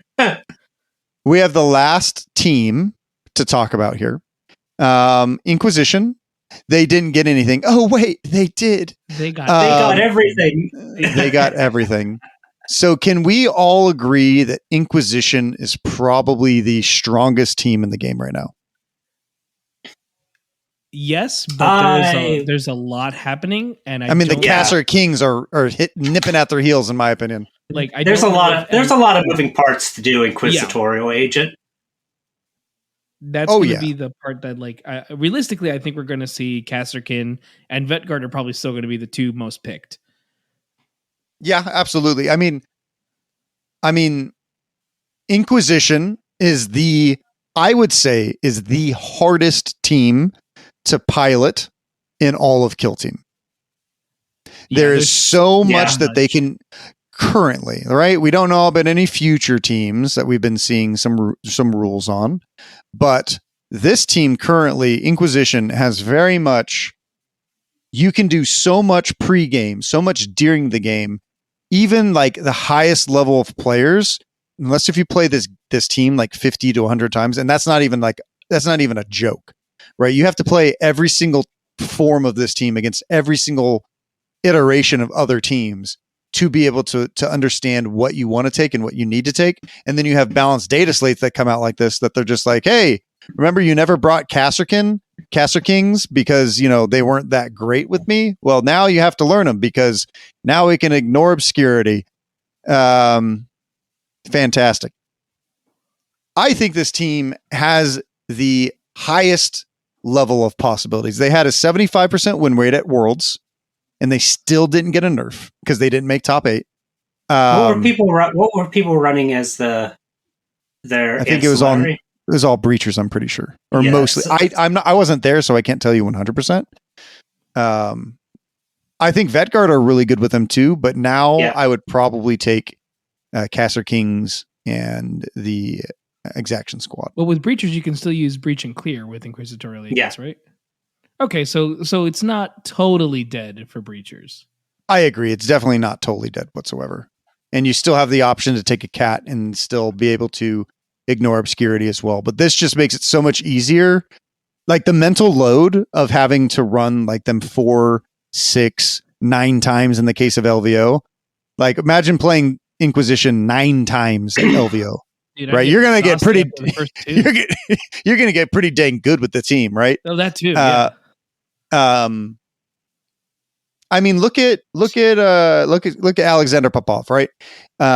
He started playing Inquisition, and he got better and better and better with them. And then he went to SoCal Open with them, and he was top 8, and he fucking crushed it, right? Like, and Alexander is a good player. This team just brought him to that next level, right? Yeah. Like, this team is just good. And I remember I was talking to him after one game, which he didn't win, and he had chosen Breachers that time. And we had discussed it, and I was telling him, you probably should have taken Vet Guard because you know the Inquisition Vet Guard team really well, but you only played the Breacher version a few times. Mm-hmm. So, like, I think he would have done better if he'd played with that one. So that just means more things you have to practice with. And you know, the crazy thing is that he has some really beautiful models that he's converted up for Kasserkins, but he calls them Kasser Chads because they're all the they're all the Catachan Death World from third party miniature, the third party Space Nam. Yeah, Space Nams. Space Nam. Shout out. We're not even endorsed or anything from them. Yeah, they look beautiful. Models. Good models. DMs are always open. But yeah, I think in the Inquisitional fucking Inquisition is here to also fuck hard, right? Ever since you said that we could become explicit, Giacomo, I'm taking advantage. Oh yeah, man, we cursed that first day. Yeah, we did. So, yeah, you know, I think that's the gist of it. Do you guys have anything else you guys want to, touch on or anything like that for this episode, or anything else you guys want to talk on the core rules? Maybe something that they missed. I have one that I'd like to say that I would love to see put into place. Sure. Yeah, I think we're thinking the same one. Go ahead. So, for me, I would love to see capture from crit ops change. So my change to capture would be any models who cannot control objectives, or cannot spend AP on to like do secure or loot, cannot control objectives. Any models that it takes 2 AP to control an objective or to whatever to loot or secure, only counts as 1 APL on objectives. And I think that this would be a really good nerf to not only Colts, but also to Gellerpox, and also touch Legionary just a tad with their Demon Man. Because I find, as a TO, I witness that whenever I do capture, I notice that Colts and Gellerpox usually win. It's like an 85, 90% win rate, which is absurd, in my opinion. And I think that, you know, just having such big bodies that can just stand on an objective and take it from people is unfair. And I just think that would be a relatively balance to the crit op missions that we all play. It's unfair that a Gellerpox team should be able to come to a tournament, or a Colts team should be able to come to a tournament and basically realize that they're going to play loot, secure, capture, and they're always going to win capture, right? I think that's something that is a little more little unfair. That's pretty ridiculous. I didn't even know that was the stats. Yeah, it's pretty ridiculous, to say the least. I thought you were going to say you'd like to have a core rule where if a unit has already made a forward before the game move, they can't be that one too. By that too. Yeah, that's the one I thought you were going to say. So, well, yeah, this one is a new development, over the past few days. So the other core rule that I would love to see changed, well, there's 2 more. One of which is you cannot forward deploy more than 1 model. So this would negate all of the compendium teams from being able to forward deploy more than 1, because I think it can be abused, and I think it's it also fixes sneaky get, and they can just get rid of it. Now, when you're referring to forward deploy, are you referring to the recon dash as well? No, recon dash would be fine. It's more of like a forward deploy outside of 6 inches of your deployment zone. Gotcha. Okay, so hiding for Gene Stealer Cult wouldn't be touched. No, yeah, it would not be touched, because it's only specifically for Trader Marines, Brood, and for Commandos. I think that we can see people possibly abuse those other ones, possibly like I know Australia is going to be doing a compendium team, like the sweaties are going to get their faces smashed by the noobs coming in with the what's it called? The bespoke teams and crushing all the sweaties playing compendium. But compendium still have some crazy plays like Talons, Trader Marines, forward deploying 3 models. Like, hey, Aussie, I'm trying to help you sweaties out, you know? There you go. And then finally, my final change that I would make to the core rules is that you are not allowed to move over 3 inches before the game, before the first turning point would start. So this would affect like Pathfinders. It would affect like the fact that you can recon dash the Vet Guard demo 7/8 of an inch forward, so that the back of his base is just touching on the inside of his thing, and then you can into the breach. So now instead of having a 14-inch threat, now you have like basically a 15-inch threat, I believe, right? 15, 7, 13, 15-inch threat on turning point 1 with the demo mine, who can blow up through walls. Remember, let's remember that. Yep. So fuck that guy. Yeah, fuck that guy indeed. Steven Seagal, he's a bad man. Love you, Steven Seagal. Under Siege was great. So those are the 3 things that I would change, because it also screws over Pathfinders, which I'm always about. The fact that they can get 2 dashes before the game even starts to guarantee that they're on an objective, so that they can steal turning point 1 and then jump forward and alpha strike. Yep. It needs to be nerfed, and it should have been nerfed a long time ago.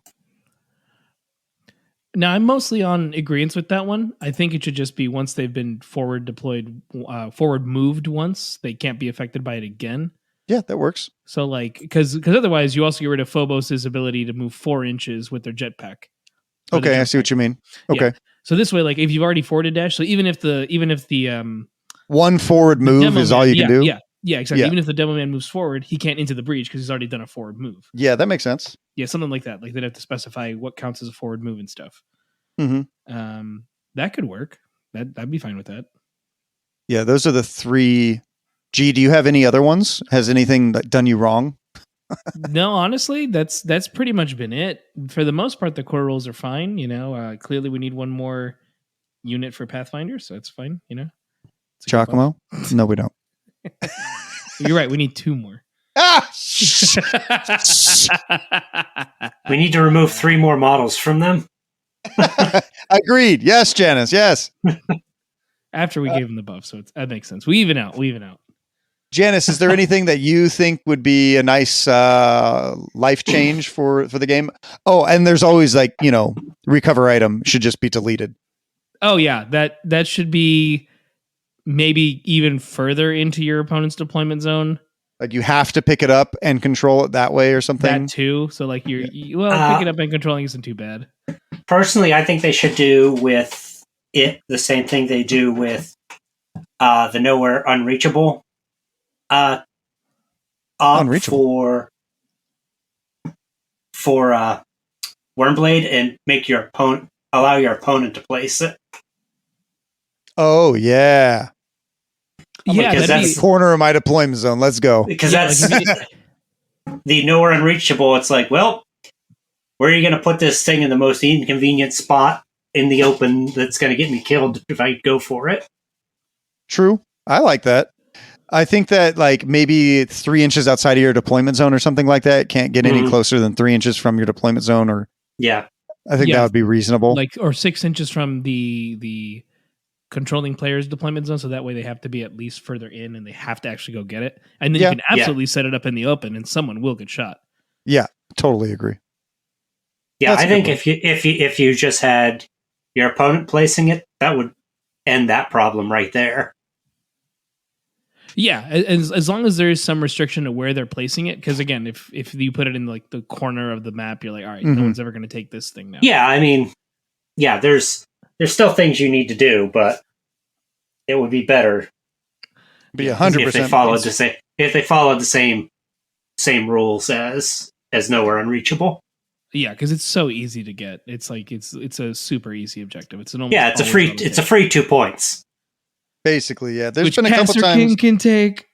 Yeah, they can. They can also take Yeah, they secure can. advantage and secure and explored rooms and all the other good stuff. But what is the with- other one that they like on their that's attack ploy?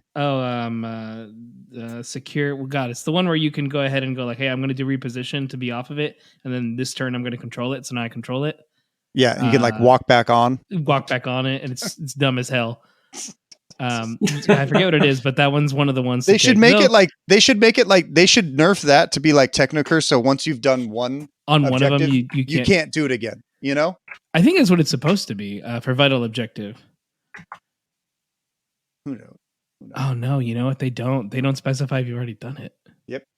Oh no. Though you know what I've been playing more Standfast because Christian told me about it once and it kind of made a lot of sense. Because Standfast sort of plays in favor of what you're trying to do, which is go forward. And it works. You have enough bodies to do it, especially against elites. That's true. Yeah. Yep, Secure I zone mean- I haven't quite figured out yet. I haven't quite figured out how to get secure zone working. Yeah, that's the one I haven't really unlocked. Pretty easy. Yeah, I need to get the DLC for that one. They A have vital way objective, too many, that's good. there's way too many numbers in that for me to even want to read it. Though you'll do all your stats, but you won't It's read like- the numbers on a it's like- single text. It's like paragraph. faction tac op 3, and then I see a 6, and then I see a 2, then I see a 2, then I see a 2, then I see a 2, then I see a 2, then I see a 1, then I see a 1, and I'm like, no, I'm good with that. Yeah, I like stats more than I like reading about numbers, reading numbers, math problems.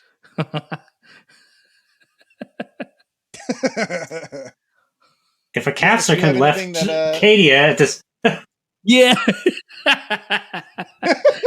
If a caster can left at 2-2 horizontally, would they get exploded by their Cadia exploding, moving 2-2 horizontally as well?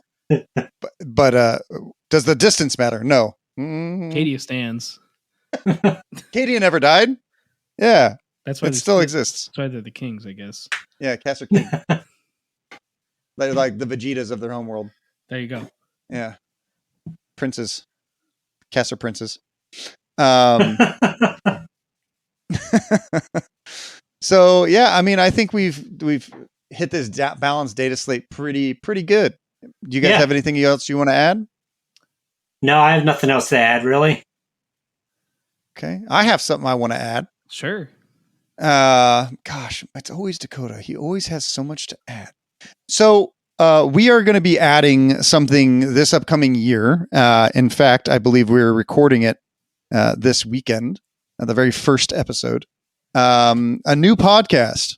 And this podcast is not, Marvel Crisis Protocol or anything else. This is just us, and we're going to talk about what we want to talk about. So it might be Kill Team, it might be other games, it might be about life. And we have to decide on a name. So we're going to say a few names, and if anyone else comes up with a good name, we might take it. So this is going to be a Patreon only podcast that we will release once every other week or once a month. So that everyone can listen to, all of our patrons can get a little bit more squad games in their life. So a couple names that I asked ChatGPT. I was like, hey, ChatGPT, here's our podcast name. What are some good podcast names that we could do? And I'm going to read these off to you. It thinks that we should be the Squadcast Unleashed. Boo. Inner Circle Conversations. I don't hate that one. Behind the Squad. That was kind of funny. Squadron Sessions. VIP Squad Speak. That one's That's very funny. Jesus. The Elite Round Table. Squad King Podcast. I made that one up. It's supposed to be Caster King, and I fucked it up. I fucked it up. I got you. Thank you. Appreciate you. We have Squad Chronicles, Patreon Pioneers Podcast. What the fuck? This is the That's one too hard to where say. alliteration kills This- it because this there's the- too many plosives. It's the PPP podcast. There's too much. Suddenly got better. It did. The 3 Ps. Yeah. We have Squadron Summit, Inner Sanctum Sessions, and then I came up with a couple. We have Squad Games, The Black Tapes, Classic. Squad Games Redacted, Squad Games XXX, and 3 Color Minimum. And then we just came up with Squig Games on the podcast today. Do you guys have any favorites or any things to add? Any other things that maybe might be interesting? It'll come to me in time. In time. Okay. Giacomo is telling Dakotah, no, shut the fuck up. No. You hit it just nail on the head. Perfect. Yeah. Janis, what about you? Yep. Anything? On the Tell you the truth, I'm on some pain meds right now, and I'm not thinking anything. Okay, that's fine. So we're gonna call it the pain meds podcast, where we don't think, we just talk. So instead of rolling dice and talking about games, hey, there we go. We just talk a lot. So if any of you guys want to, we have our first guest and first person we're gonna talk to on it, and we're gonna have a good time talking about some stuff. You guys want to join and check out that, check out our Patreon this month. And anyone who joins for January that is a $20 Patreon will also get a free t-shirt at LVO this year. So all of our $20 Patreons that come to LVO is going to get a free shirt from us. So we're planning to do a lot with Patreon this year. Early podcasts and a few other things like this podcast is going to go up early. So shout out to the patrons who make us go around, that help us produce this kind of stuff, and appreciate all of you. G, do you have anything else you want to shout out, my guy? Yeah, I want to thank our patrons as well. We just want to do a little more for them. It's always nice to see everybody supporting us. And we want to support you guys back as well, as much as we can. And then, of course, if you want to join the conversation in a more direct way, we're on Discord. You can find us on the Squad Games Discord. Links are in the description. And if you want to find me, I'm Wargaming_studios on Instagram. I have finished my Casterkin. I am going to post them at some point, but I haven't taken pictures. And then I got to decide on what to paint next. And lastly, we're affiliated with Frontline Gaming. They're hosting LVO. You're trying to get tickets. We have our links in the show notes. Show us some love. Maybe you want to buy some models. They got models. They got boxes. They got all sorts of stuff there for your hobby needs. Links in the description, guys. Janis, do you have anything you want to shout out? Buy a sweet LVO t-shirt from these guys. They're awesome. Hell yeah. Yeah, if you want to see the art for it, we have it in our Discord. Yes, it is quality art. Do buy. Yeah, Dylan is a badass. Yeah, shout out to Dylan. Absolutely. Book an appointment with him. You should. He's gonna start drawing Primarchs now. It's gonna be sick. We're forcing you to draw it now. Yeah, we are. He didn't say yes. We're just gonna make it happen. Doesn't get a choice. I just want to see it. I think. Yeah, it would be. So, until next time, until next week, hopefully we'll have more news about Blades of Cain and Scouts, and we'll be able to give our rundown and talks about that. That'll be right around Christmas. Maybe we'll have some jingle bells in the background. Maybe we won't. Maybe we'll be cooking by an open fire. Maybe I'll just go to sleep now. Maybe the Grinch stole my audio. Who knows? Peace out, guys. Take care, everyone.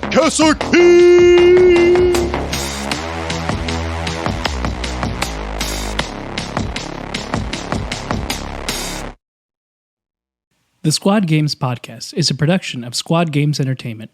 For more information on Squad Games, please visit our website at lestersworkshop.com/squad-games.